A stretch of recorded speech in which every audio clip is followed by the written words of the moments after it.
Up there.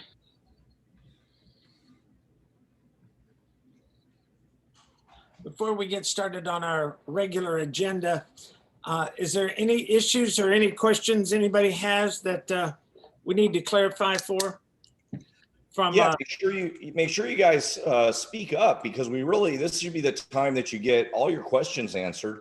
And we always talk behind the scenes that a lot of times everybody stays quiet and we don't get to hear from you about what's going on and in more specifics. And we can really cover this.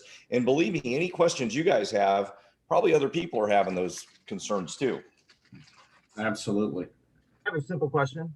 Go ahead. What's your view on enrolling somebody who is intending to move out of state over the summer?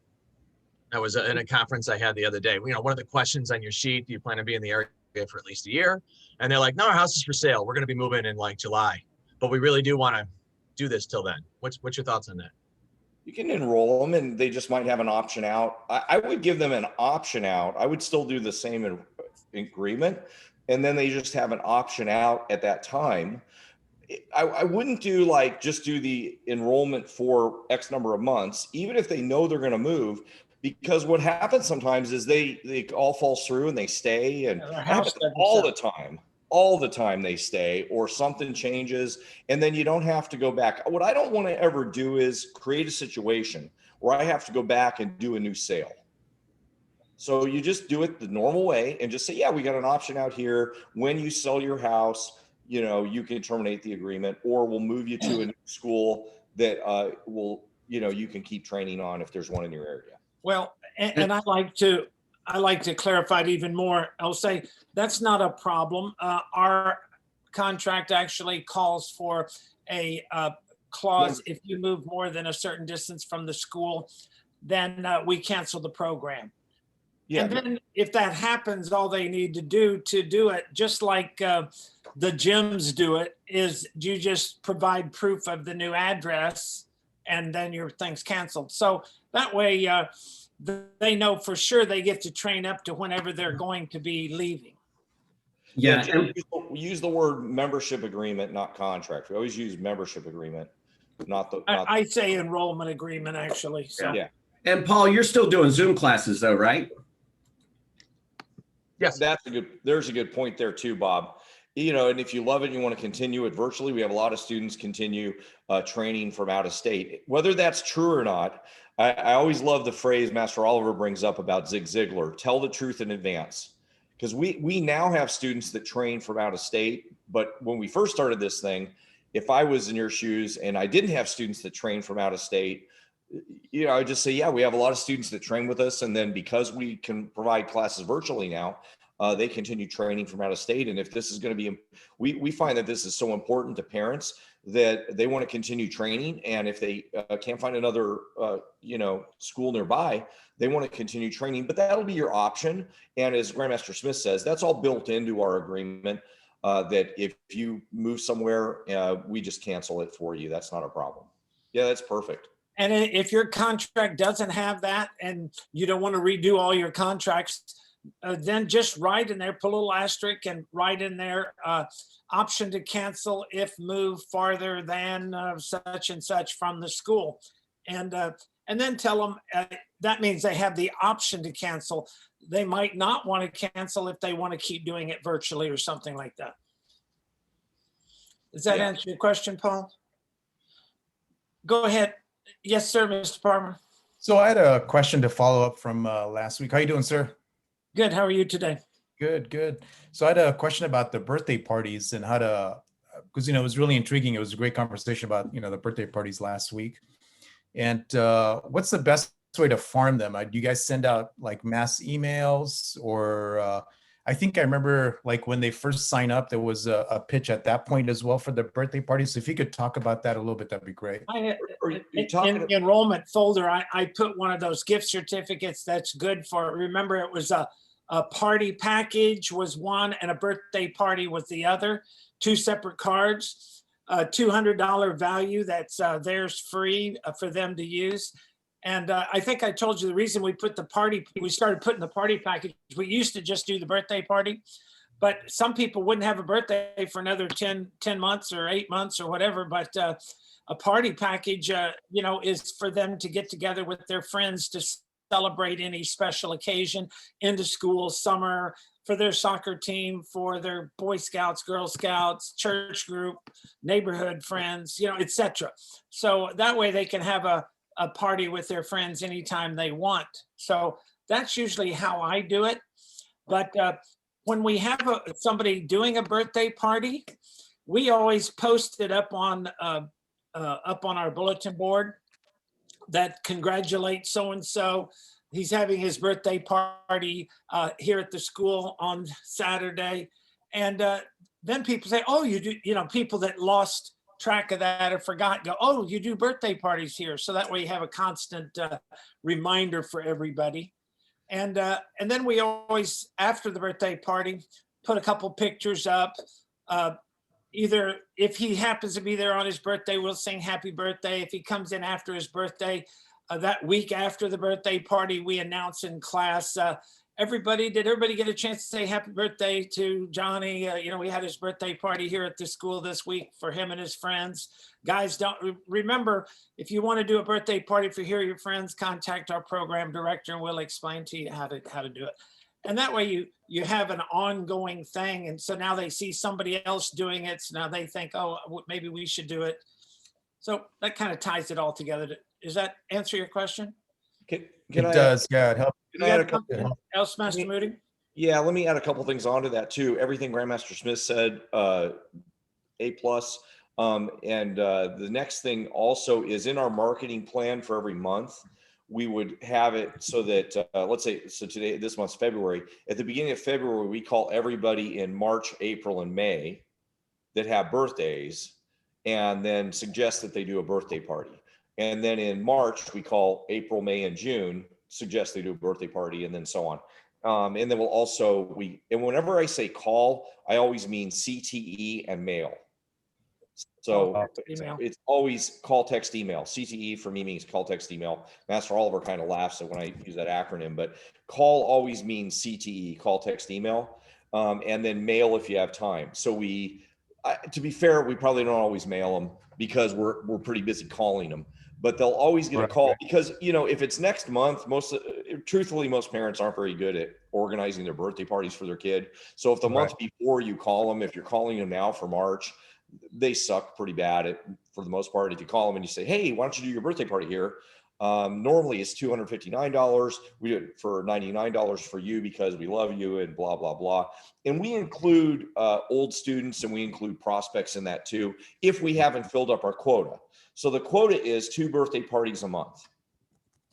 So the instructors have a quota. They have to do 2 a month. And we don't do more. That's the minimum. That's their minimum. If they can do more, a lot of times Saturdays we have big events, so we don't do them on those Saturdays. And you can make it a bigger quota. That's just my quota. But that we find very effective. We just call the next month. That's great. Thank you, Master Moody. And then and Master Smith, that was really good. Took a lot of notes there. What do you pay does the staff get like some extra incentive from the birthday party, or is it just their normal salary, hourly? Yeah, I would do their normal salary, but I don't try to make money off of birthday parties. So when I get them, if it's a paid birthday party, whether it's $100 or sometimes we'll have an outside birthday party that they're paying $200, I give that to who's in charge of the birthday party, and then they'll distribute to the ones they feel were the most help to give them their share of it. So that's why they're always begging me to do a birthday party, because they know they get their regular salary too. So if they're hourly, they'll get paid for the hour, but they also get, I'll always give them the bonus. And then we found that they're doing such a good job on it that the parents started giving them a tip. Oh, okay. I mean, the parents would drop them another $50 bill or $20, at least 20, but most times even 50, because they had such a good time at the party.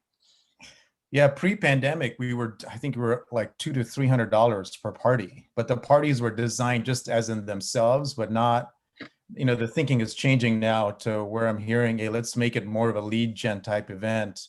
and try to get more of them in. And we haven't done them since the pandemic.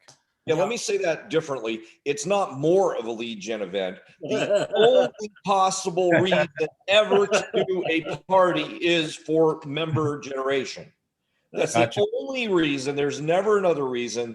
Gotcha. Absolutely not. And I would do a party for free if they're gonna. I've done parties with 100 people. And then the other thing, and I think we mentioned, Master Smith, am I wrong that last time we talked about at the beginning I think we went in detail last meeting that you about doing a pre-call.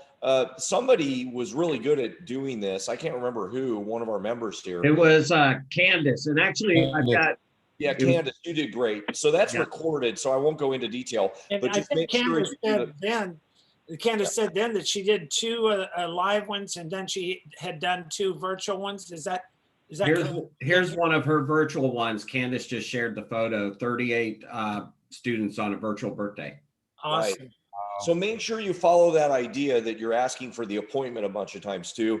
The last thing, I don't want to go into detail because we did last time and you can watch the recording, but never, ever, ever just hand out flyers at these things. In that same process, we have similar processes for all the other kind of marketing we do.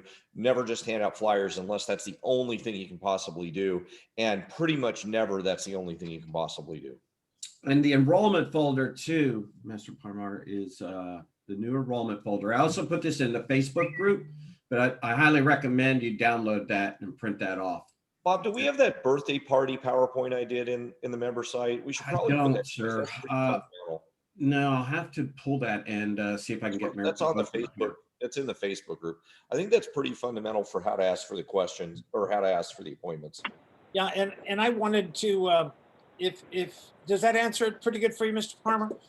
It does, yeah, because, I think part of it before was the staff that's been there 10, 20, 30 years, like, oh my God, another birthday party. So I think that they were being incented with, and I think we have to work on getting that appointment. And I think I'd be great to see that PowerPoint on how to transition from, I like that pre-call idea that Candace had. And, making sure you have more than 2 friends there that show up. That's part of your process to help, get people to the party. And then now try to get the appointment at the end. So it'll be great if I can try to look for that on the site. And Candace, you All want the to? signups that I had from the virtual birthday party. Awesome. Awesome. Thank you. Tell Master Palmer how you were able to get those since it was virtual. So with the virtual, what I did was before the party, I sent out a waiver to them and they can just email it back or drop it off here. And then on the waiver at the bottom, it gives them an option to check if they want to receive, I put 2 free classes up there. Usually by the first class, for the free classes, I'll schedule a conference right after if we feel comfortable with them coming to the studio and everything. And then I also sent them the introductory agreement and all of that. I make sure I have a good telephone number, having a good email address. And pretty much if you're doing it virtually, if the parents aren't comfortable for them coming in, do a conference virtually. You would do it just like you would sitting face to face. And I did telemarketing for a really, really long time. The best way to do it is smiling on the phone. They hear that smile. So greet them just like you would if they were coming into the door. Same thing goes with when they come in for the birthday party. Greet them. 3 seconds in that door, be at the door. Say, hi, my name is, who are you? What's your name? How old are you? Being there for them so they know that there's someone there that cares, that wants to help. Very, very important. Thanks, Candace. You're welcome. It's that rapport builder that you're trying to get. And in the birthday party, our instructors get so good at it because, that's why we do what we call karate games. We also call them skill drills because they're doing things in the game that develops their skills. So it's not just like a hide and seek or something, but it's something that is going to develop balance or coordination or reflexes or things like that. So they're in there and we always start off with that. So they all have fun and do some, fun activity. And then we do, of course, the fun class. We teach them a little intro class, and then you get your birthday cake and presents and everything. Is that pretty much how yours is going there, Candace? Pretty much. So we do the intro and everything. We do kind of like a Simon Says game. So like being able to duck and jump and everything. So they build that coordination. We kind of gauge it off of that. And then we go into And kind of like an intro class. Just, I had every one of our games explained to the parents on all of the things it develops. And Yep. Simon Says develops their focus, their concentration, their listening skills. So they're helping develop the 4 laws of concentration. And so that all ties in with it, but they love that game. Oh yeah. And then I usually go into the mini introductory class and everything. Then we usually do cake, presents, whichever. And then at the end of the class, we go through and do a couple more drills and everything. We let them do like Spider-Man crawls and everything because it gauges where their coordination is while climbing and all that kind of stuff. So it's not just about, well, it is about the party, but it's also us gauging the kids on where they are athletically, cognitively as well. So it helps us as well if they've already signed up for the introductory classes to know where to place them. And that's a great idea. Master Palmer, did you have a question on that? Yeah, sorry, I don't want to hog up all the time here with my questions, but one last, You have to realize, this is what we want everybody to get over, is Yeah. you're not hogging up time, you're sharing valuable information with everybody else, because, I'm sure there's, the majority of the group on here would love to have an extra 10 enrollments from a birthday party, and learning all of these extra little things and talking about it is how you get better at it. When somebody says, oh, I did a birthday party, but it didn't work, so I don't do them anymore. Well, that's like saying I did a form and I did lousy, so I don't do forms anymore. It's because you didn't do it well. You got to practice. You got to, get it right. And that's what learning to keep track of your stats from the party to see what you're doing. If you're not getting the appointments, look at Candace, getting the lead, getting all that written information. Some people don't even do that. They go, well, I don't want to bug them, or they didn't want to fill it out, or, they make excuses, but you see the paper she has. So it's all just following these steps. Go ahead, Master Palmer. so yeah, because our thing is we were trying to sell them a paid trial program, but it's, from what I'm hearing, is that we're trying to make the appointment for them to do a free trial lesson. Exactly. Okay. So during the birthday party, it's kind of like an introductory class. So they learn the basics and everything like that. And then what we do is, for birthday parties, I offer 2 free classes with it.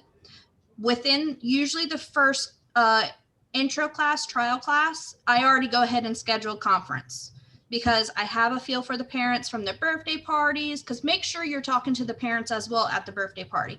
Get a feel for them. Are they interested in the classes and everything? Are they taking pictures during the classes? Get a feel for them. Don't just let them sit on the sidelines. Ask them questions.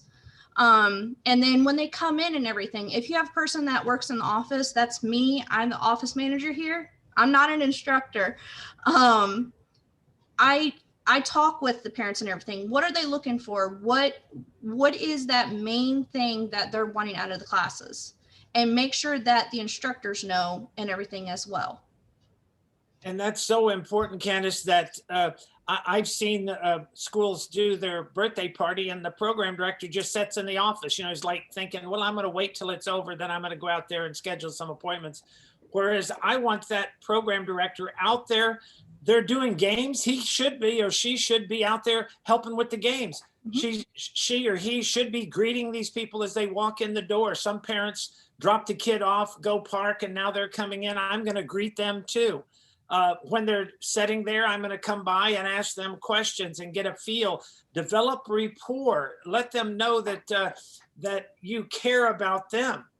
And you heard the old expression, nobody cares about how much you care until you show how much you care, something like that. Did that answer it all for you, Master Farmer? It did. That was a lot of good nuggets, because I wanted to start planning out the birthday parties. I like the quota, do at least 2 a month. And then the pre-call was huge from Candace's information. And then tying it all in at the end with giving them the free lesson to come back. Because I see how that's a much better, lower barrier for them to come back than trying to sell them a paid trial. So I'm going to And, try that stuff. One Well, it's other not little just a thing that I lower do. barrier. Yeah, it's not just a lower barrier, but it's the right step. Because if you sell the paid trial, then you got to do another sale to do the basic program, and you're using up some of your some emotional capital doing that. Whereas if you do the lesson, then it's easy to do a full basic program at the next sale. So it's just the right sale process too. The other thing that I like to do is for everybody that's at the birthday party, not only do they get the, and we give them 2 free weeks rather than 2 lessons, but if you're giving them 2 lessons, we also give them a free uniform when they come for that next class. And the reason for that is because we tell them because they were, because they came to our birthday party and supported Tommy on his birthday, that as a gift to you from Tommy and his family, we're going to be giving you 2 weeks free and a free uniform. And so now they think almost that like Tommy's parents bought the special certificate to give out as a, how they give a little goodie bag kind of thing. And we would always do goodie bags for them too. And in that goodie bag, we would put a 2 weeks free with the uniform for them to pass on to another friend.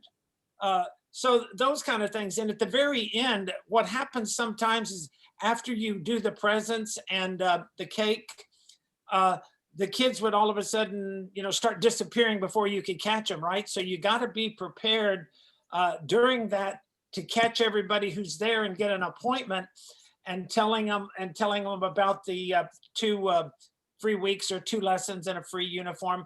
Some people say, in the jujitsu uniform, sometimes those are 80 or 90 bucks, but those Taekwondo uniforms are traditional karate uniforms. Heck, they're only 10 or 15 bucks. You give away 100 of those, it costs you $1,000 or $1,500. You get 1 enrollment out of 100 that got that uniform, and it paid double back for that investment. So a lot of people are that, dollar wise and penny foolish, or vice versa.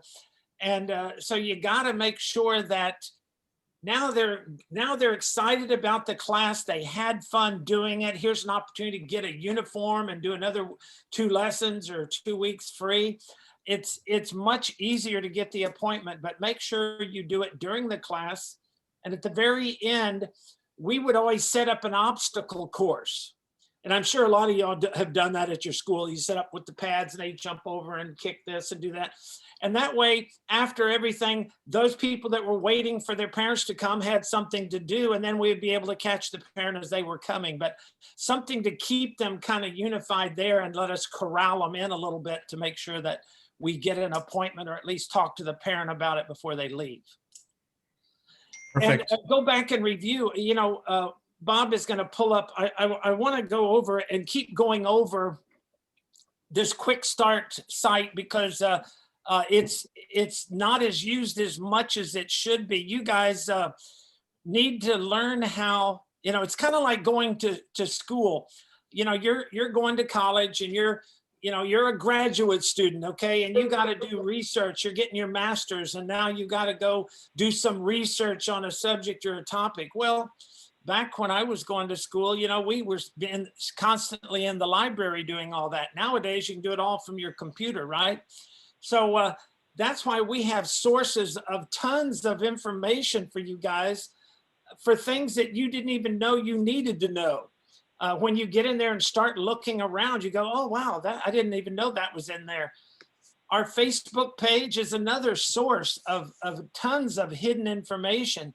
What I like about the Facebook page is that it's not only the question answered, but there's a whole discussion forum on that question. So you hear different ideas and different opinions. People will post videos or post links to something else that shows how to do that kind of thing. So learn how to use that search bar in that Facebook page, just like you would do a Google search. And And just like a Google search, you got to put the right word in to get the right information. So sometimes you got to change that around a little bit to find the right stuff. And the bottom line, and let's say you can't even find what you're looking for, post the question yourself. Then it gets answered usually within 24 to 48 hours, if not sooner. And a lot of input on that. Does that all make sense for everybody? So again, everybody knows how to get to that quick start site. Bob, tell them the login on it. Yes, sir. Yeah, I was going to pull up the Facebook page too. There's a search bar on the right-hand side for the Facebook, but let me get to the quick start. So it's quickstartmember.com. I hope everybody knows this. I should have walked you through when you came on board. And again, let's start on the right, because I think everybody, obviously it's pretty clear what week 1 and week 2, and you're going to review the meetings. You're going to go through the grassroots marketing and do the intro and do the enrollment conference. I mean, all of that is in the weeks, right? So don't just go through it one time.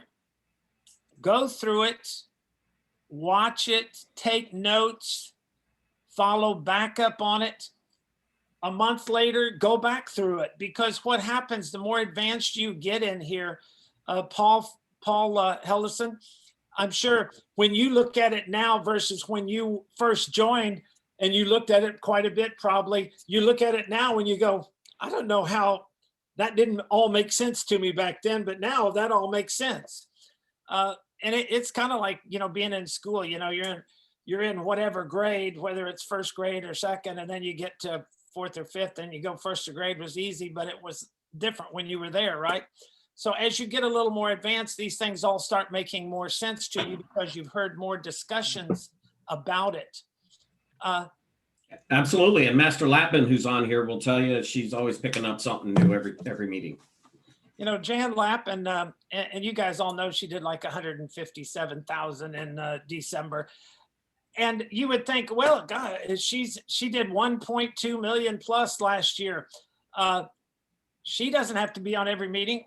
We have 4 different meetings during the week. She's on all 4 of them. We have a level 1, a level 2, a level 3, and then our beginner basic program, which is our quick start. And she's on all 4 of them. So she's constantly learning. When you think you know everything, that's when you got to get worried, because that's when you usually flatline. You're either green and growing or you're ripe and rotting. So let's don't get to a level and slide. Let's don't get to a level and then drop off, but let's keep learning, expanding our knowledge, getting better at it. So down the right-hand side there, Bob, and all we're going to do is just kind of click on it, let it open, and then close it back. Just say a few seconds about what it is. So this way, for some people, it might be the first time they've ever seen it, even though they should have been in here opening these things up and doing a little homework and research too. Start off there, go ahead. And it takes just a second to load. If I might, sir, I just had one on this morning while I was making my lunch and added another thing or two to my folder conference. So I do like to put them on. Now that I've seen them all once, I scroll through and put them on in the background sometimes, and I always catch a couple of extra words I didn't catch and tweak things. My staff hates me for it. I'm always changing things.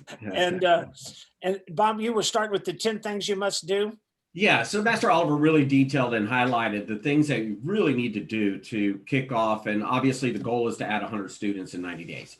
So I definitely recommend watching that video, even if you've seen it before. Maybe go back through now with a fresh set of ears, and I'm sure you'll pick up something new every time. Can you click on it, Bob? Yes, sir. It shows a picture of the... There you go. I just want them to see what it looks like. So when they hear that and then they go back and they see what's on. Now notice there's a transcript there that you can download the transcript and print it off. So you'll have all of the written part of it too. Is very, very helpful. Yes, sir. There you go. Okay. And then obviously, and then our annual marketing plan. This is an example of the Mile High Schools for the year layout, just to give you some ideas. And again, if there's anything on any marketing that you see that you don't know how to do, bring it up. I mean, we're here to help. We want to know if there's something that you're confused by or unsure of, or even if you've tried it and you're looking to get better results. As long as you're maintaining the stats, obviously we can help with any of that. And So I hear people when Master Oliver says you need to be doing 15 or 20 things every month, marketing wise. And that's a combination of internal marketing, external marketing, and internet marketing, like direct mail, school programs, Facebook, Google search stuff. But if you go down each one of these, the good thing about it is that it kind of ties in with whatever the special holidays or what are, like February was Valentine's Day. Here in March, you got a St. Patrick's Day in there. So every month has something that you can tie into. And it talks about special events you can do in the class, community projects. And we didn't put this annual marketing plan here for you just to copy it and do it, but you could if you wanted to. The idea was for you to use it as an example of what yours should look like, and then you start putting yours together.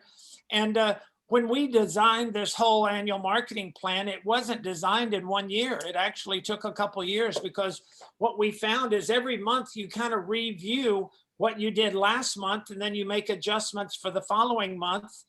Sometimes, just like Master Parmer said, birthday parties he was doing, but they weren't doing it to get a lot of new students. They were just using it as an entertainment for the existing students to help them out.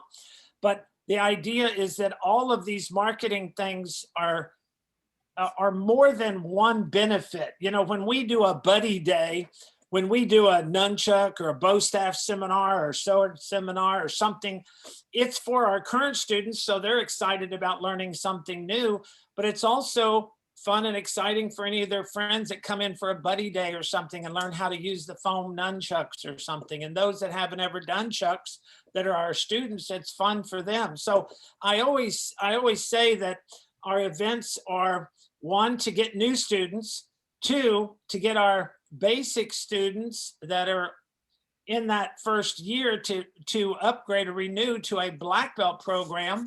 And then three, those that have already renewed that are on our black belt or leadership program, to keep them motivated and excited about the program. And that's why every month we would always have things that targeted each of those. And a lot of them were multi, you do a nunchuck seminar for somebody who had never done them and they're your student, they're going to be excited. But if they bring a buddy, that buddy's going to be excited. If you have somebody who's on leadership who hadn't learned those yet and they're doing it, they're going to be excited. So always take into consideration what your audience is going to be. Which of those three are you going to be impacting the most? But we always try to get everybody included. So going down just a little bit there. Well, that's good. Down to the next one after annual. Attendance cards. Yes, sir. This is going to be a download, sir. Do you need that open? Can you? Yep. Hold on. And the reason I want to show it, this is just a sample of an attendance card. You can do your attendance card however you want. But I will tell you from our experience, my 50 plus years, and having learned the hard way that if you don't have a physical card itself, no matter if they even put their name in on the iPad when they come in, we've tried all kinds of things through the years. And I like the computer version, but you got to have it followed up with a physical card that they're actually taking out of the box. And we explained in our Quick Start program here how that card box system works. And if you need help interpreting that, we'll be glad to cover that on one of our meetings. Don't be afraid to say, I wanted to do the cards, but I'm not sure. And don't get confused on this card because this is actually 2 cards. That's a front and a back. So the size of the card, I think they're 3x5 or 2 or 4x6, depending. Some people like a little bigger one. So this is actually, this is 4 cards, not just one. 1, 2, where you see the colored stripes. There you go. And down below, so those are all the fronts. There's 4 fronts, and then scroll down, Bob. There's the 4 backs. And those 4 backs, those are for the fitness evaluation. And you see how it says goal. It says, what's that next word there? I'm not sure where you're reading. Where are you reading? Sir? Goal, the line where you're. Oh, goal, progress, and test. There you go. Because when we have them go from one belt to the other, we have them do a progress evaluation on their fitness. That's one of the phases of their testing. So we need to know what their starting point is. So what is their goal? So we establish what their goals are on each of those. And then we have a minimum goal and a, just like an ABC. So an A is this many, a B is this many, a C is this many. And we actually do our fitness into 3 categories. We have our 3 to 6 year old as one fitness level that we use as a criteria grading system. And then we have a 7 to 12 grading system. And then we have a teen and above. So we have 3 different levels because we know that the teen and adult should be doing more than the 7 to 12, and they should be doing more than the 3 to the 6. So, but make up your own system of how you want to do it, but just make sure you have something like that to do. And you see just the numbers of the classes. It's pretty basic. Now they have these colored marks here because they're actually going through steps to prep them for renewal. So each one of those is tied to a sheet that they're getting. It could be their homework assignment, things that they have them doing that you're able to take them through a pre-framing system. The gray stripe and the black stripe, when you check that off, see that on the end right after 8.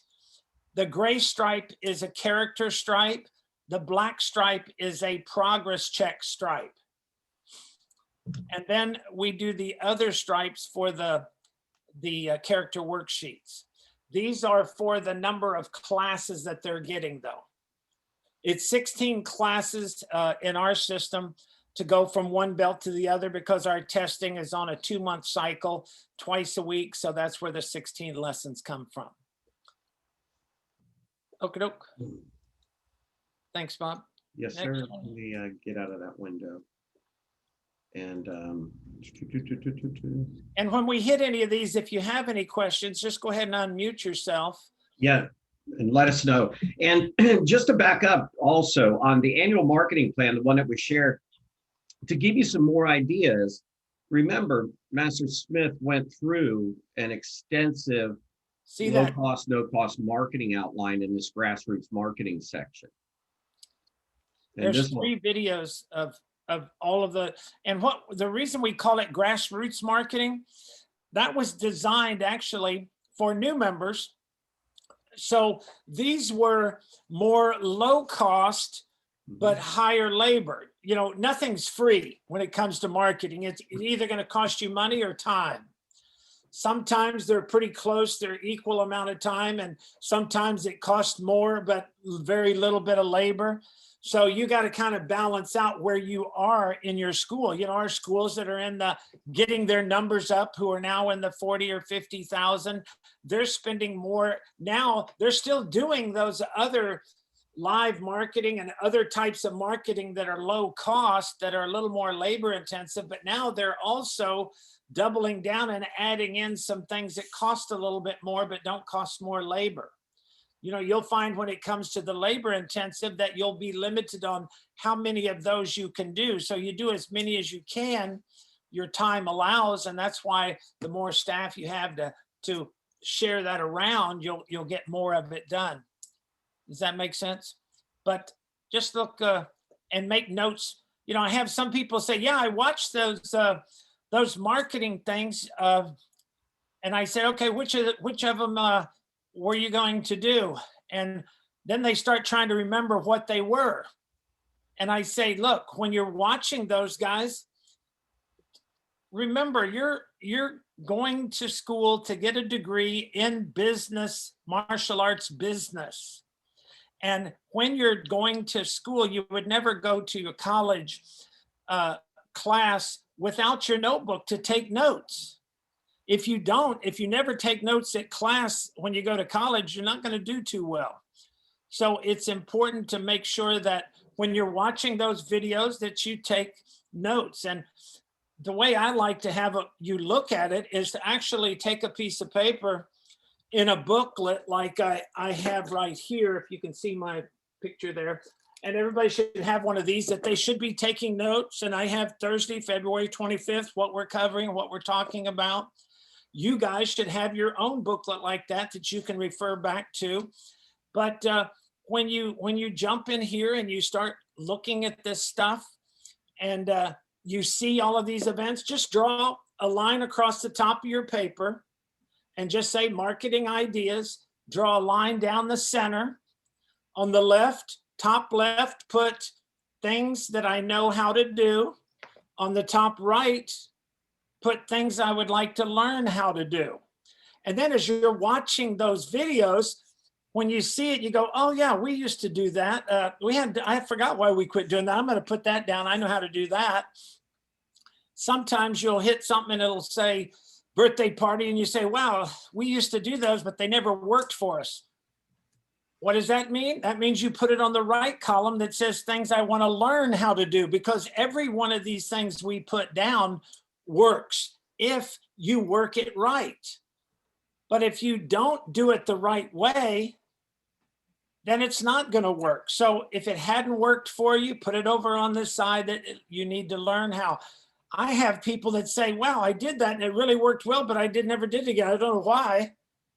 They just, got on to something else. So it's to remind you about these things. And then once you go through all this stuff, then you can start putting your monthly marketing plan together. And when you do a monthly, you don't want to do a yearly marketing plan until you do a monthly marketing plan. And if you just keep whatever your monthly marketing plan was for March, and then you keep what was for April, then after 12 months, you have a whole year of an annual marketing plan. But to make sure that we're getting better at that marketing plan, make sure that at the end of that month, you're keeping good stats on which of those worked better. So when you put your new plan together, you're definitely going to do those again that worked really well for you. Those that didn't work well for you, doesn't mean you're not going to do them again, but just make sure that you learn how to do them better. So see what changes you need to make. And that might be that you have to bring it up, just like Master Palmer did with the birthday parties to get more leads. How do you do that? And, when we talked about it and Candace explained things that a lot of you might not have thought of before. See, that's why the advantage of this group is so powerful, is because there's nobody that has all the answers, but we all have some answers. And if we all share that knowledge, because you have your results on what worked, we then see what you did, what was different from what Master Palmer did, so he knows what to change. And now all of a sudden, he's going to be able to do it right. And now everybody else that heard that get a chance to go do it. And I know there's a lot of you that have said that, I tried something such and such and it didn't work. And then after I heard so-and-so tell how they got so many enrollments from it, I went back and did it that way. And I got a bunch of enrollments, you see? So it's all about learning from each other. So very, very important. I'm sorry, Bob, if you could. Yeah, no problem. I mean, what you said is so important, Master Smith. I mean, for example, Master Palmer probably, learned a whole new thought way for how to implement or do birthday parties today. And Russ, good to see you on here. So hopefully a bunch of our new guys too are learning a lot here. So let me go back and share. What I had up there was it was the marketing checklist. So we have an example checklist, and this is another thing that kind of referenced what Master Smith was talking about, as far as categorizing what you do know or what you'd like to learn how to do. This is another option for you to look at some different marketing ideas and check off to see if you're doing them or not doing them. And if you're not doing them, maybe put it on a sheet that you'd like to learn how to do that. So, And quite a few on and this checking Bob, checklist. that paper right there, guys, this is your roadmap and how to get 100 new students in 90 days.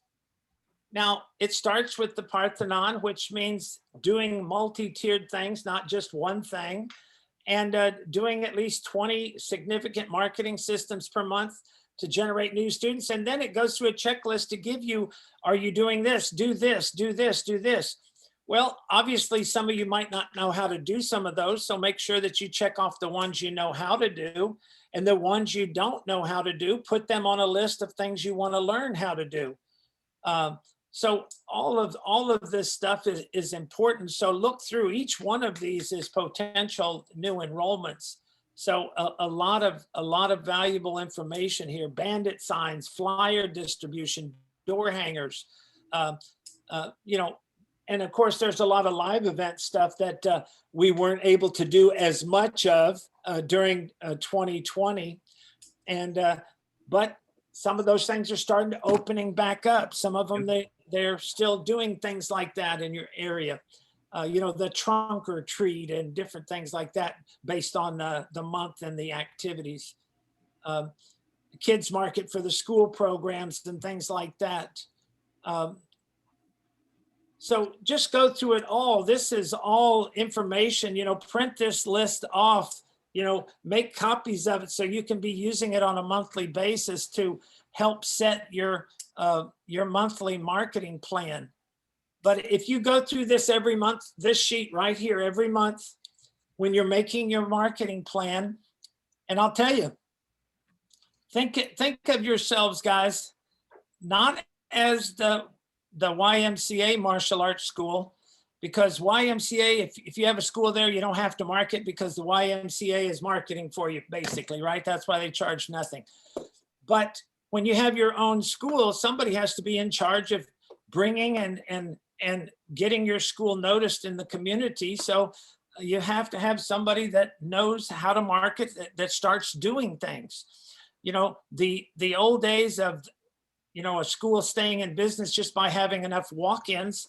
Some of you have better walk-ins than others because you're paying more for rent in a high trafficked area in a mall or a strip center or something that has a lot of traffic in it.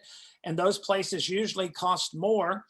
So it's, nothing's free. It's hard to find the highest, trafficked areas with the lowest rent.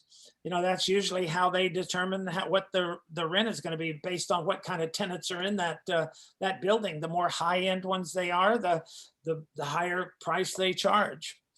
So, realize, and I tell you, the biggest mistake I see martial artists doing is they're so concerned about their martial arts that they forget all this business system. They think, build it and they will come.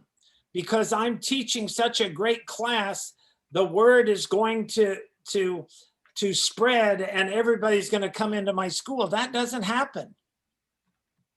There's no major corporation, no big successful company that doesn't have a big marketing plan, a big marketing group.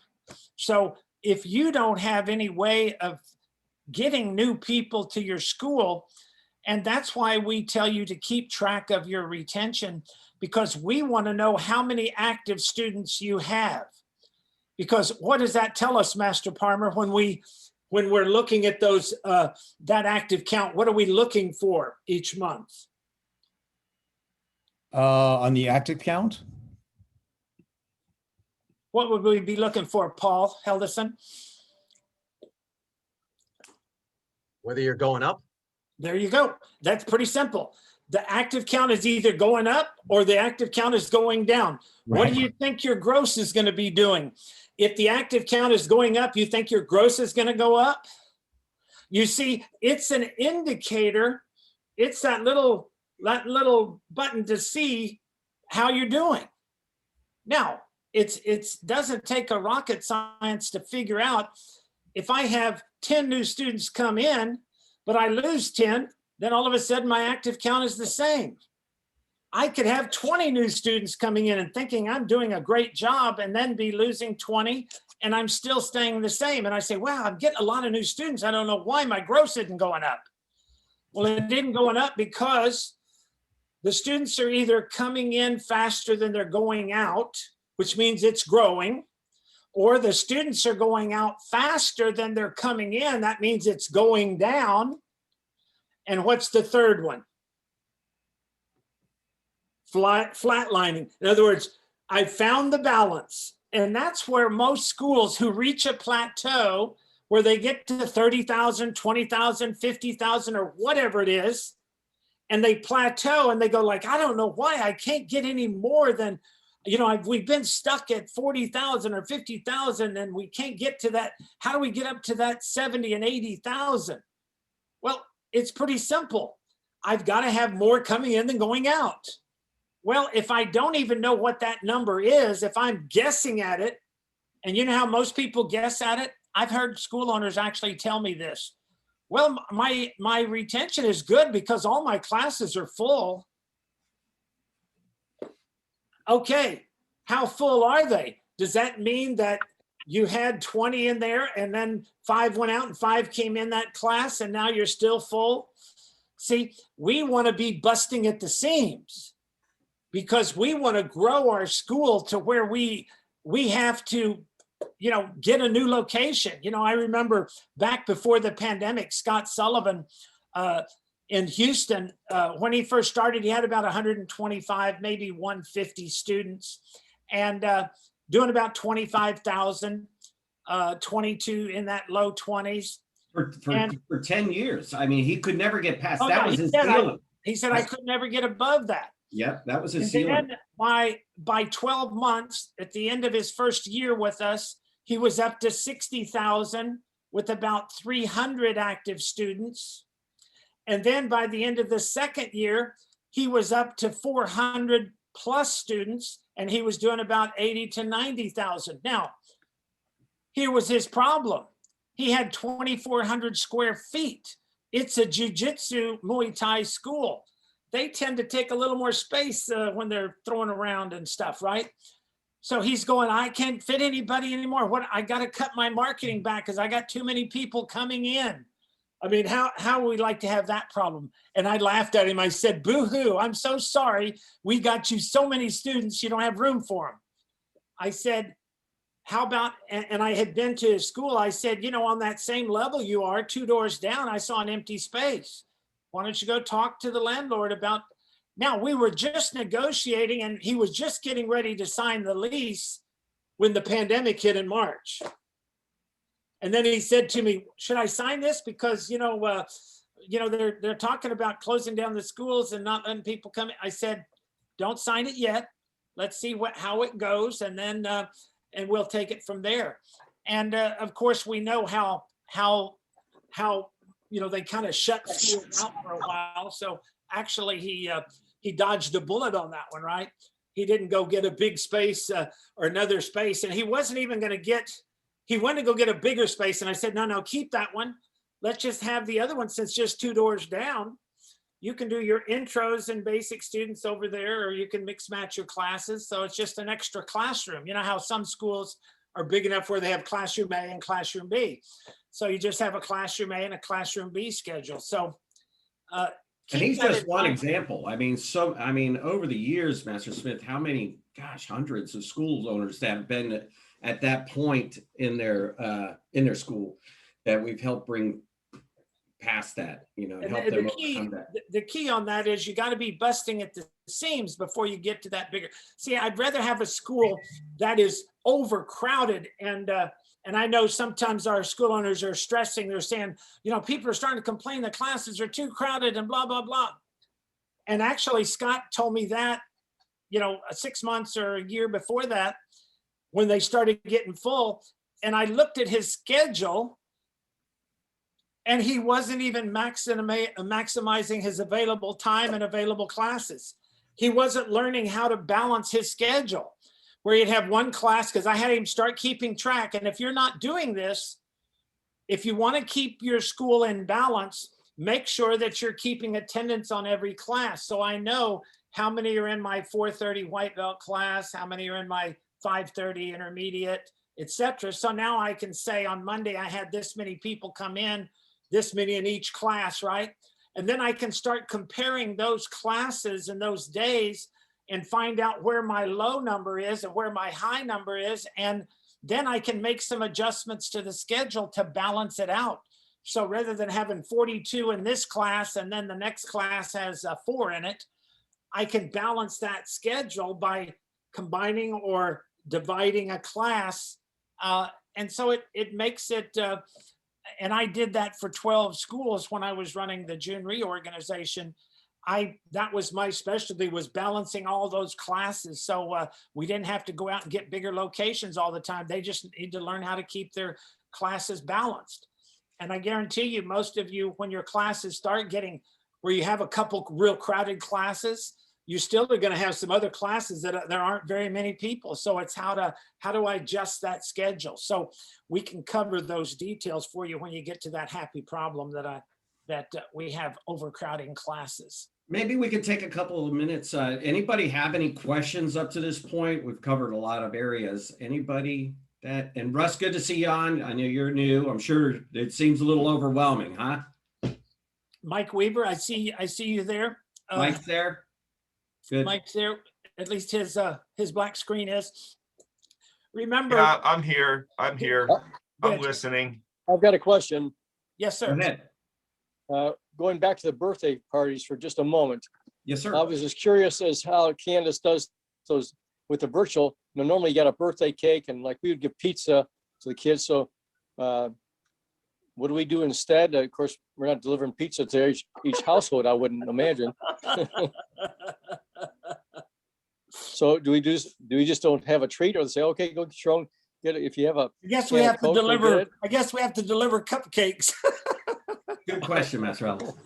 So actually with any birthday party, we recommend that the parents bring any kind of food or anything, because of course, nowadays a lot of students and even adults have allergies, and I'm not sure of what everybody's allergic to in that group. So I always recommend the parents bringing the food. Now, the one that we just hosted last Saturday, the mom actually stopped by Monday and dropped off cupcakes for us. That's good. that was a unique one, but usually I recommend the parents bring in any kind of food, snacks, desserts, because they usually know the people that are coming to those birthday parties. They know who's going to be allergic to what. And I think Jeff's question was aimed more not at the ones who came to the school, but the ones you said you did a couple of virtual ones. Right. What did they do when it came to the cake on the virtual ones? So the one not last Saturday, but the one before that, because everybody was local, she actually had a local bakery place deliver individual cupcakes to each child that day. That was great. Holy moly. Yeah, like she probably spent a pretty penny on it, but it was kind of unique when we did it because everybody's mom like presented the cupcakes to all the kids and everybody sang happy birthday, and mom had this big unicorn cake for the kid. So everybody got quote unquote a slice of cake. So it was really cool. And Yeah. when we had done that back last year, what they did was that the mom, she knew I think she had 12 or 15 kids that were coming. She actually made the cupcakes herself, delivered them to everybody because it's 12 people or 15 people or whatever, and it's their friends, which 90% of the time they're right in their neighborhood, or they go to the same school, so they're not like they're driving 30 minutes to go to their house. they're right there. And so they can deliver a cupcake that they're going to do when they get to and then the birthday boy has the cake that he has the candles on with his family. Or I've had them where they had just a cupcake for the birthday boy with a candle on it and he blew that out. So whichever version you want to do, or if you want to just skip that cake part, but just they all sing happy birthday to him when he is blowing out, doing his cake and then blowing out the candles, just like you would normally do at a birthday party, except you wouldn't be getting your slice. So, keep that in mind. And it's not always about the cake. That isn't what gets them there. What gets them there is to celebrate Tommy's birthday. I've had them take Tommy's birthday present and drop it by Tommy's mom's house. So when he opened his presents, these were from the people on the virtual birthday party that actually dropped the presents by the house that he was opening and saying, this is from Bobby. And he opens it up. You know how we do at a birthday party, we open the presents in front of everybody and then thank everybody when they, say who gave that to him. Thank you, Tommy, for that great present or blah, blah, blah. So it's kind of, you see how you can kind of duplicate that virtual, not quite as good, takes a few more steps. But even that mom, Candace, that had the bakery might have delivered those. They might have had a $5 delivery charge or whatever. I tell you, for you school owners out there that are parents, if you've ever tried to have a birthday party for your kids, if you can get a birthday party for under $200 or $300, no matter what it is, that's pretty amazing. Some of them are even higher. So it depends on what the activity is, but it's usually that kind of investment. So if a mom is doing cupcakes and the cupcakes are costing $1.50 or $2 a piece, and then the delivery's $5, she might be looking at $7 times a 10 to 20 of those that she's sending out. It's still, $140. Well, we normally charge $200 for a birthday party. We're giving it to her free because they're a student, right? So now what she would have spent on the party, she's adding in. So, and not everybody has that charge. They'd rather make them and deliver them themselves. Does that answer it for you, Jeff? Yes, sir. Okay. Also, Thank you. word of mouth and pictures are worth $100 because I actually sent a picture out to my students from the virtual party, and I actually had 3 signups from just pictures. I had moms call me. They're like, hey, do you have such and such date available? So taking pictures is also really good for parties. Just make sure that in your waiver and everything, you have a picture clause. Great. Thanks, Candace. I had a question. Yes, ma'am. You mentioned something earlier about before a party, you hand out a piece of paper explaining how each of the fun karate games that you play with them, what they help with, coordination, focus, this and that. We don't hand that out.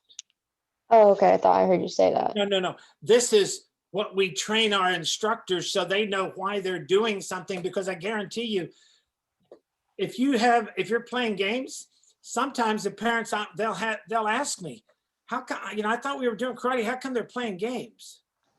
Mm-hmm. And then I always have the instructors never say, okay, you guys, because normal thing is the last 5 minutes or 10 minutes, we're going to do some karate games. If everybody gives me that black belt effort during class, right? But then if I say games like that, then the parents think we're just playing games and not doing martial arts. So I'll say that we'll do our skill drill karate games. So if I say it that way, they know there's skill drills that deal with karate that are games that are fun. You follow me? And you've seen schools that do dodgeball, right? And they go, now wait, how does dodgeball, what is that developing? Well, it develops quite a bit. Number one, I tell the parents, for some of my kids, it's the only time they pay attention.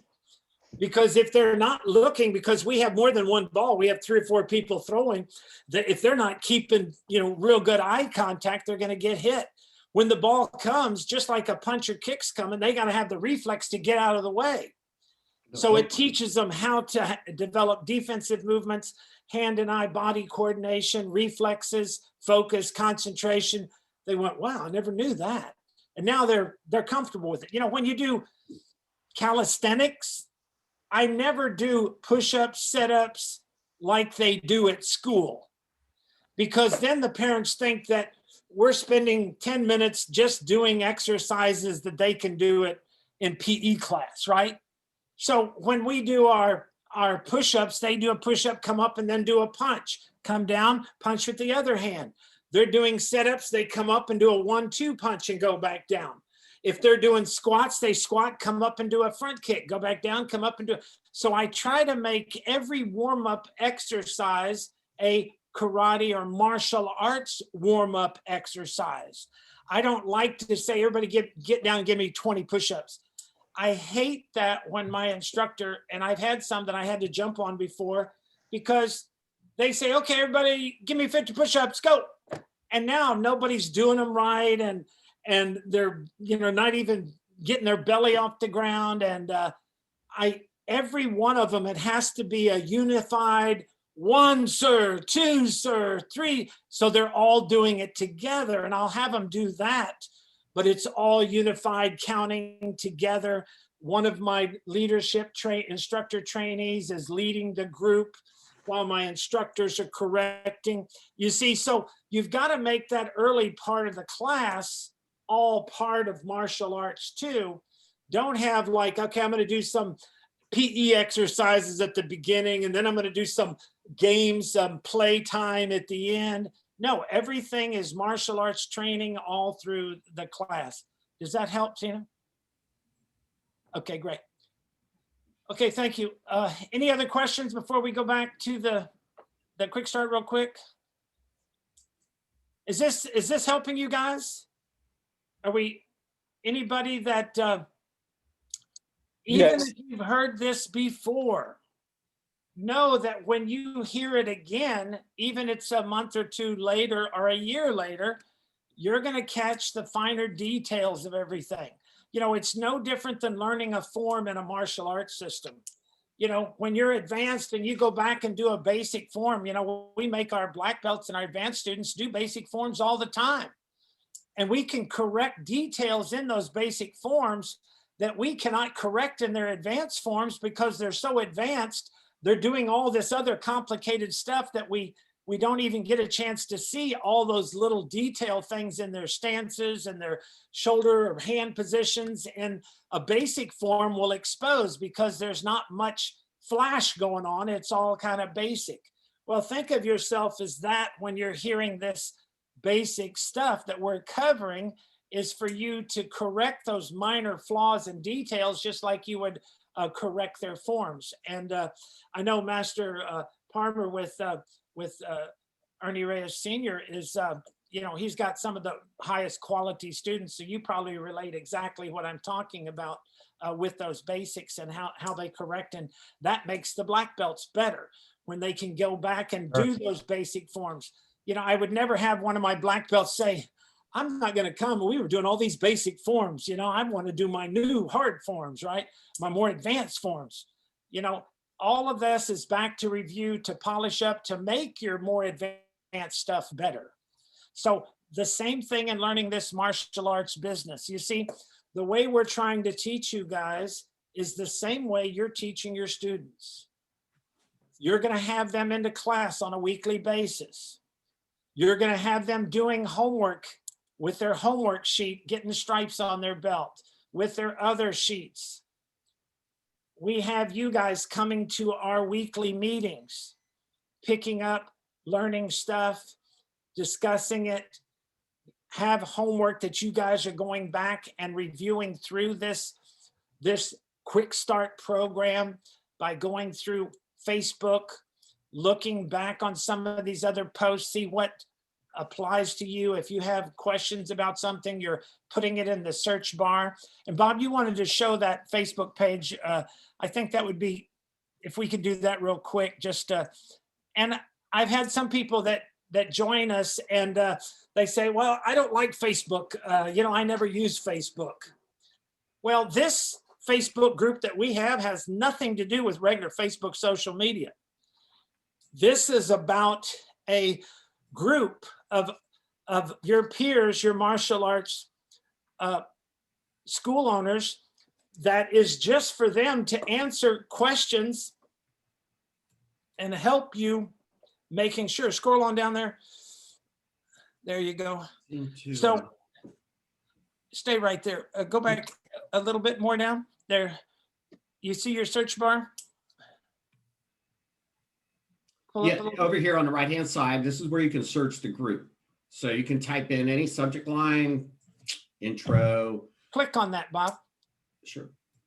And now I will tell you, if you're on a laptop, aren't you, Bob? Yes, sir. If you're on an iPad, it looks a little different. If you're on your phone, it might look a little different. So just make sure you know where that search bar is. Bob, can you type in enrollment folder? Okay, you can do birthday party, it's fine.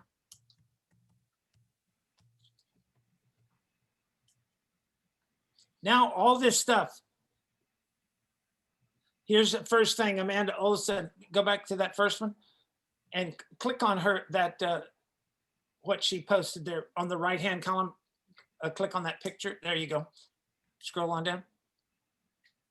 There's her party invitation.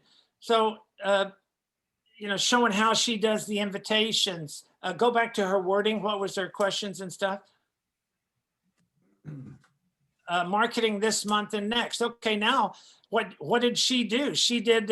She was listing what her marketing was that she was going to do for some of the things that she was going to do for next month.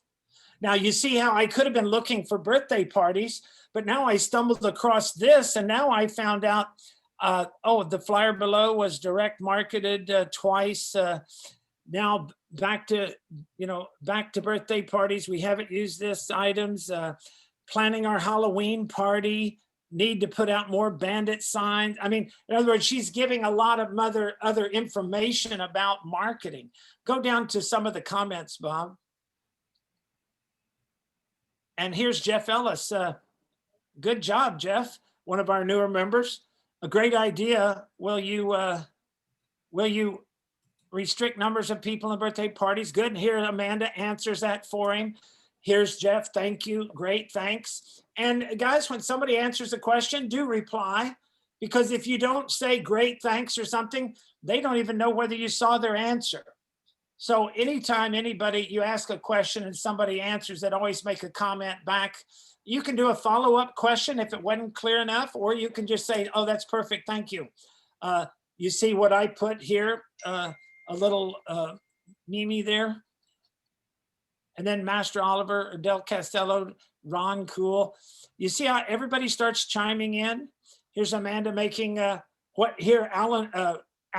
Cool, Ron's wife, wanted to say, what's the free gift, And Amanda, teddy bear, t-shirt, or coffee mug, they can choose. And then cool idea from that was actually Lee Miltier. And you guys probably know who she is. She's one of the top marketing gurus, one of the top gurus, just like Tony Robbins and that crew. But you see what I mean? There's so much stuff you can put in here. Hit enrollment folder, Bob, under the search. Let's see here. I gotta back I gotta out. stop this share real quickly. Hold on 1 second. I have to move my. And make sure that you don't do a Facebook search, but you go into our group and then do a search in our member group, because when you do a Facebook search, it's going to pull up stuff all across Facebook rather than just our member group.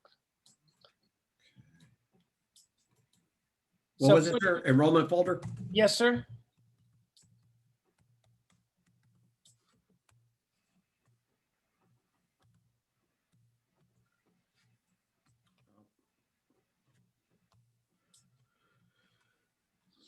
And now you see there's links to go to. You can just click on it. It'll go and open that folder. And you can see how many times people have asked about that. So we went in and reposted it on different times. Bob did. Here's Master Oliver talking about it. And He's talking about the enrollment folder and keys to pricing and getting white belts up and running smoothly. This is a great topic for you guys to do a little, see how I can go through and research this stuff a little bit. So I find out, here's a video that Master Oliver is doing. All you have to do is click on it. Here I put 3 other things I put in the enrollment folder. Click on that picture there, Bob. This is that, remember I said the karate birthday party, blah, blah, blah. And then the bottom right there, click on that picture, Bob. And there's that party package. Remember what I was telling you, Mr. Palmer? That's And great. the $200 value, call to schedule today. When somebody gets something like this, they put a better value on it and they appreciate it more. So go back, Bob.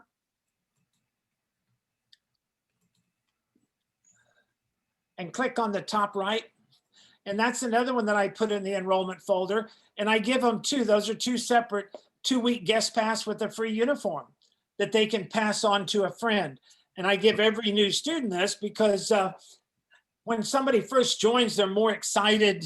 That's when they're the most enthusiastic about getting started. Now they want to bring a couple other friends in while they're new. And it gives us a chance to, do a little internal marketing, right? When we divide our marketing out, remember it was internal, external, and internet. The internal are these kind of things, buddy referrals, birthday parties, the things we do internally. And this is just another one of those steps. So if you want any of those or utilize any of those, just, where to go to find it now, even though I posted it a bunch of times. And if you actually put in, those, that wording for that. Going back there, Bob. And I mean, this would have been a great gift to Candace, maybe even with the virtual, right? It's a gift from the school for any of the party attendees. So if the mom was handing out the cupcakes, this could be something that she could include as a gift from the school. So 2 weeks free of martial arts training, and we're going to do a martial arts party. Excellent idea. And if you do goodie bags, we always did a goodie bag for every party. And the reason we did that is because we always put that 2-week guest pass in there. And, but if you don't make the appointment, those don't always come through. They're not as good, as solid as making an appointment. So it's just an extra add-on that you can add into a goodie bag or something. Absolutely. So, that's good, Bob. You can jump on out of there now. But you see how there's all kinds of information hidden in that Facebook page that you'll be able to pick up stuff. And if you need marketing ideas, if you need internal marketing or external marketing or internet, you can just Google it, not Google, but search on any of that kind of stuff. Enrollment folders, pricing, first intro, what do I teach in the first intro, enrollment conference. It gives you a chance to hear a lot of discussion from other people about some of these same questions, because a lot of the questions are from the newer members, and you'll see a lot of the answers are from our older members who remember when they were a beginner or a new member, and they were asking a question and how much they appreciated people that had been doing it longer than them in our group answering some of those forums. So now they kind of play it forward, if you know what I mean. And I see a lot of staff on here too, staff members. So please feel free. You guys can also participate. Just ask the owner for the link, and then ask to join. Just let them know. Just let us know who you're with, and I'll be happy to get you in there. There's a lot of staff also participating in that Facebook group. And everybody that's on the meeting, well, all of our members, even if they aren't on the meeting, you should be taking your staff, even part-timers, through this quick start link for them to be practicing, going through this stuff on their own. You don't rely on everything being taught directly from you. The idea is they go to get the basic understanding of it. And then when you teach it to them and they've had this review, they pick it up much faster. When you have them on these meetings and they get to hear what we're doing, it gives them a lot more information than they get just from you. See, you're always going to be giving them that information, but let them have more sources, and that gets their learning curve, progressing much faster and helps a lot. Okay, Yes, sir. let's go one more. Let's take about 5 more minutes, and then we'll do a final questionnaire, and then chime off for today. Back to the quick start, sir, right? Yes, sir.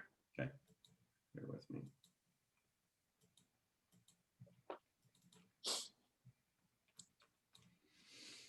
Okay, Character.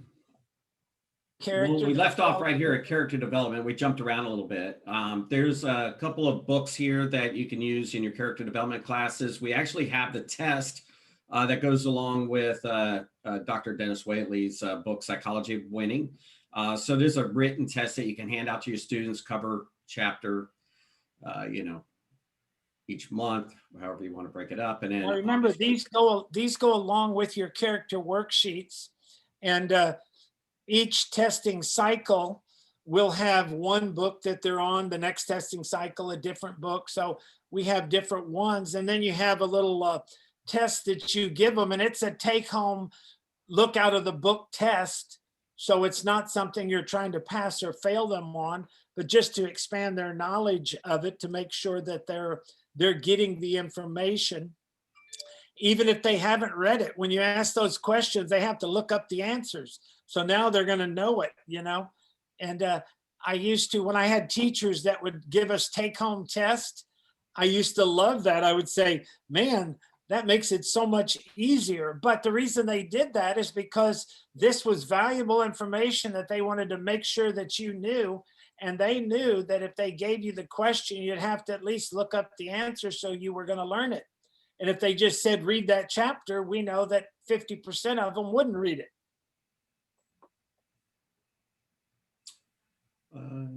And don't forget about the character worksheets. That's all in the enrollment folder. And those character worksheets, again, don't get overwhelmed with those. Don't think that everybody has to do every one of those sheets.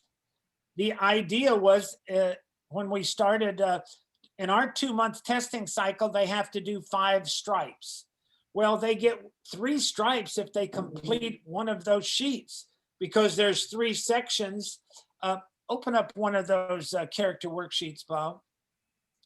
Any one of them. Yes, sir. So when we do those character worksheets, the idea is that they don't wait till it's filled up and then bring it in. What we had them do is, after every section of 10 on their form, to bring it in, and then we give them their stripe, and that way we know everybody is doing this stuff. See, if you say, okay, you just turn it in when you're going to get your medal, well, we don't know who's doing it and who's not doing it. So if you read the top line there, can you read that off, Bob? The students' self-discipline sheet. Each time you help out at home without being asked, write down how you helped out. Once you have helped out once you've helped out at home 10 times outside of your regular expectations, turn in your sheet to receive an attitude stripe. Each sheet is worth 3 attitude stripes. So you see where they fill out the first 10, they bring it in, the parent signs off that says that they did it. The instructor signs off that they got it. And then we check off that little box beside it that says they got their stripe. And then we give that to them at the end of the class, because they gave us that sheet at the beginning of class when we lined up with their attendance card. And then at the end of the class, we'll sign them, check it, and give them their stripe at the end. And we usually take the last 5 minutes to do our stripe awards. And the stripes, we put the character stripes on one side of the belt, and the other side are the character development ones. Those are from the books. And the black stripes are for progress checks. The colored stripes are for your self-discipline, book club, job list, healthy eating, your reading, those sheets. But when you give those people all those sheets, don't overwhelm them by saying, you've got to do all of those sheets to graduate to the next class. I never say that. I tell them that these are our character worksheets that are developing the good habits on their journey to black belt. What we want them to do is get at least 5 stripes to graduate for that next belt. Each one of these sheets is worth stripes. You can do 1 section on each sheet and have enough stripes. You can do 1 full sheet and get 3. But any 1 sheet that you complete, you'll get a medal for it for that self-discipline award.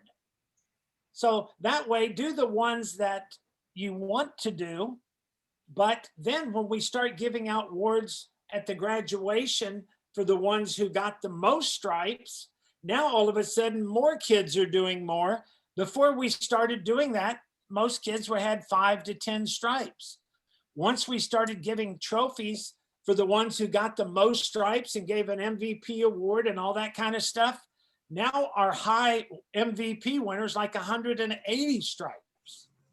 Well, you get somebody that gets 180 stripes, I'm going to tell you, there's going to be a parent who's impressed, because that kid's going to have to be doing all kinds of stuff around the house.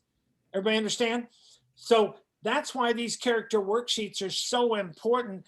It gives you the proof that your system is impacting a change of behavior in that child at home in a positive direction. And we tell them they do these sheets all the way to black belt so they become habit formed. And that way they will continue doing these because they've developed that good habit of doing these things. So these are life skills to help them all the way to black belt and beyond, but not just in martial arts. It's going to help them at home. It's going to help them at school. It will help them in every activity that they do. These good habits that we have taught them. So now they see their kids doing all this stuff. Well, I'm going to tell you, you guys that are parents know 99% of the kids don't do what you ask them to do at home without making a big fight over it. You got a few that'll do a few things and they're pretty good, but you'll find that it gets harder to get them to do that as they get older. So we've got to get that habit of a reward system and a recognition system. So they get recognized from their parents because the parents sign it and tell them how good they do. And we tell the parents to tell them that, to make sure that they're recognizing and praising them for these great efforts they're doing at home. You see, we have to educate our parents too. And then we tell them when they bring that sheet to class, we give them the stripe at the end of the class, and the whole class will clap and cheer for them. So now they're getting peer recognition. The instructors are giving them the stripe. They're telling them congratulations.